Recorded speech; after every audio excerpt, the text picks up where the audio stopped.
Sud Radio, l'invité de la rédaction. Philippe Maïzen. Et nous recevons le docteur Pierre Souvé, cardiologue, président de l'association Santé Environnement France. Docteur Pierre Souvé, bonjour. Bonjour. Merci d'être l'invité ce matin de Sud Radio. Docteur, vous avez réalisé une étude, du moins l'association Santé Environnement France, une étude qui montre à quel point nos ados sont devenus inséparables de leur téléphone. Force est de constater que désormais, le téléphone est transmis de plus en plus jeune, docteur.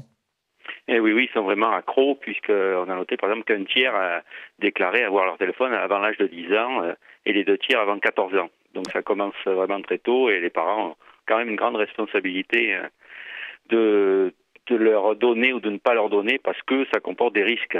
Et oui, le risque notamment, on en parle très souvent, le problème des ondes. Le portable est devenu l'objet intime de nos ados aujourd'hui. Oui, non seulement ils le laissent à 75% sous leur oreiller la nuit, mais à 85%, vous savez qu'on doit respecter une petite distance sur la position du corps. Bien sûr, il les met dans les poches, ou les filles et les jeunes filles dans les soutiens-gorge. Donc c'est vraiment au plus près. Carrément, le portable dans le soutien-gorge, c'est une nouveauté. Est-ce que l'on peut parler de carnet intime de ce portable, mais version 2.0, comme l'on dit? Est-ce que ça a remplacé le carnet chez les jeunes filles ou pas du tout? C'est devenu autre chose? Alors, ce qui est intéressant, c'est qu'il y en a moins d'une sur 5 ou d'un sur 5 qui l'utilisent pour téléphoner. Le jeu, c'est les SMS, c'est les vidéos, c'est les photos.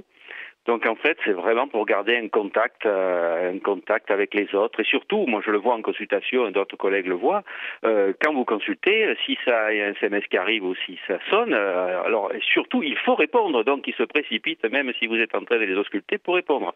Donc, il y a vraiment un sentiment, je ne sais pas si c'est un sentiment d'isolement, et un besoin de solidarité, je ne sais pas, ou d'identification qui fait que vraiment ils sont plus qu'accros. Est-ce bien raisonnable tout cela, docteur Pierre Souvé?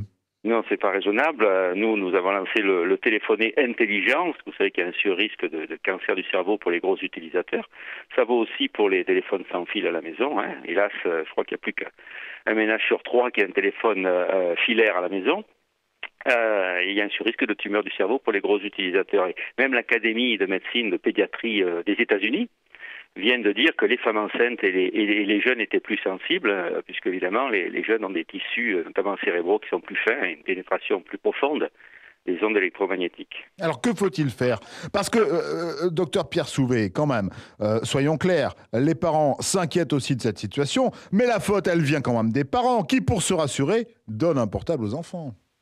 Eh oui, exactement, ça peut être utile, alors on doit le reconnaître. Donc, nous, on n'est pas contre la téléphonie, mais on veut téléphoner intelligent. Et la première chose à faire, c'est bien sûr mettre le kit piéton. Or, il y en a 20% qui ne savent même pas ce que c'est que le kit piéton.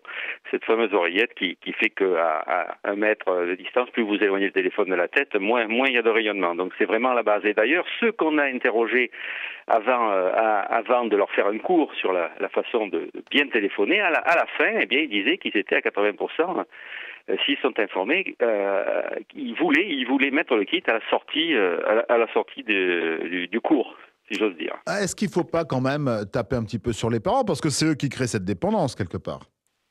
Oui, puis il faut des mesures qui font que les parents ne soient pas incités. Donc la publicité pour les téléphones de plus en plus jeunes, il faut vraiment que ça s'arrête. Et il faut qu'eux aussi comprennent, parce que quand une mère de famille passe 1h30 sur son sans-fil à la maison, croyez-moi, elle a le même risque, même si son cerveau est un peu plus dur à pénétrer. Donc il faut vraiment leur informer à la fois les enfants, mais ils sont très réceptifs, mais surtout, et aussi les parents, bien entendu. Comment informer plus, je dirais, les parents, les enfants, parce que on a l'impression de se répéter tous les jours, toutes les semaines, mais rien ne change. Eh oui, c'est le grand problème. C'est éternel. Tellement difficile. Oui, faites ce que je dis, faites pas ce que je fais. Et c'est le problème. Il faut des campagnes claires, notamment dans les lycées. Nous, on a conduit ça dans les lycées, à la demande de la région Provence-Alpes-Côte d'Azur. Il faut généraliser tout ça. Il faut des affiches.